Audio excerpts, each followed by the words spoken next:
Former Red Cat co Allan Evans advocates for CHIPS Act-style incentives to accelerate domestic drone manufacturing and reduce reliance on Chinese technology. Editor's note: today, June 26, 2024, House Select Committee on the Chinese Communist Party is scheduled to hear testimonies on Chinese subsidies in the drone, semiconductor, steel, and shipbuilding industries. Adam Bry, CEO of U.S. drone manufacturer Skydio, is one expert scheduled to testify before the committee.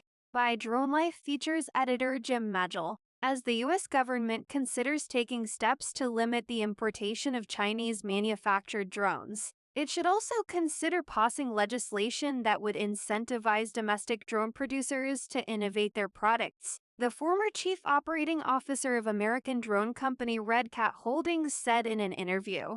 Allan Evans, CEO and Usual Machines: I think that as the U.S. government goes toward eliminating being able to import China's DJI from the marketplace without some additional offset to accelerate or jumpstart domestic manufacturing, you'll see it take a very long time and require more investment down the road to get us to parity, said Allan Evans. Evans, who is currently the CEO of aviation component manufacturing company Unusual Machines, said he thinks that in order to help the domestic drone industry, Congress should pass a law similar to the CHIPS Act, which provides incentives to U.S. microchip makers. In 2022, citing national security fears, U.S. regulators banned the sale and import of new communications equipment from Chinese technology companies, including Huawei and CDE. That same year, Congress also passed the Creating Helpful Incentives to Produce Semiconductors,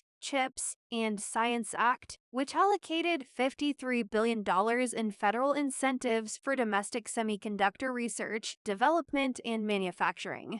Currently, Congress is considering several pieces of legislation meant to limit or curtail the importation of drones manufactured in China, such as the Countering CCP Drones Act and the Drones for First Responders Act, both introduced by Rep. Elise Stefanikar, New York. The Countering CCP Drones Act place equipment and services produced by DJI Technologies on a federal communications list of things deemed to pose an unacceptable risk to U.S. national security. The Drones for First Responders Act would implement a new tariff on Chinese-produced drones and use the tariff revenue to establish a new grant program to help first responders, critical infrastructure providers, and farmers purchase new non-Chinese drones. Drones, a critical technology. Both sides, the Republicans and Democrats, have identified drones as a critical technology, Evans said. He said the war in Ukraine, where small, unmanned aerial vehicles have proven to be highly adaptable for use in combat, has alerted lawmakers on both sides of the aisle about the potential dangers of relying too heavily on drones made in countries that don't align with U.S. interests. I think that caused everybody in Congress and the Defense Department to say, whoa, we need to be able to build these for ourselves, he said. In addition to the drones themselves, for a large percentage of small UAVs flown around the world, much of their materials and component parts come from China.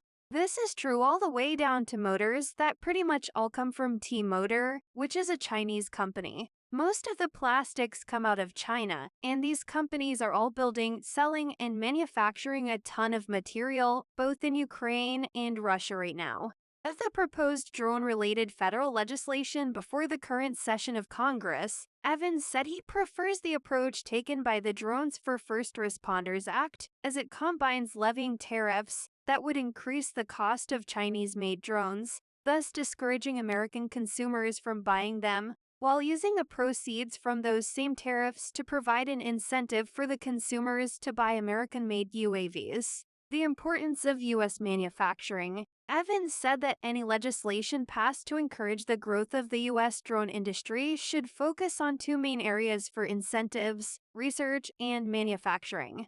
Currently, the Department of Defense is focusing a lot of resources toward encouraging drone-related research. The other one that we're not doing is manufacturing. And manufacturing at scale takes a lot of time and to build up the factories, he said. In the CHIPS Act, they're actually giving grants to build factories. With grant funding to encourage the growth of the U.S. drone industry, domestic drone manufacturers could reach parity with industry leader DJI within 3 to 5 years. Without such funding, even given the passage of the anti-Chinese drone legislation that is currently proposed, it would take the U.S. drone industry 7 to 10 years to catch up with its Chinese competitors, he said. China took steps to become a technology powerhouse. Evans said the U.S. should follow the example of China itself in its efforts to grow a robust domestic drone industry. In the late 90s, Google and Facebook and some of these other companies were in China, and China kicked them all out. It was called the Great Firewall. And that's how Tencent and Baidu and Alibaba and their own domestic companies grew in their own marketplace, he said. These Chinese technology companies are now among the largest in the world. No American lawmaker has yet proposed a bill similar to the one that Evans is envisioning, and he said that is unlikely to change during the current presidential election year. It is more likely that Congress will pass some form of anti-Chinese drone legislation during the current session, and afterwards the lawmakers will realize, oh no, we didn't do the other side thing, Evans said. My guess is it will show up in the next cycle, he said. Next summer people will start to panic, and this will show up and it'll become a hot topic.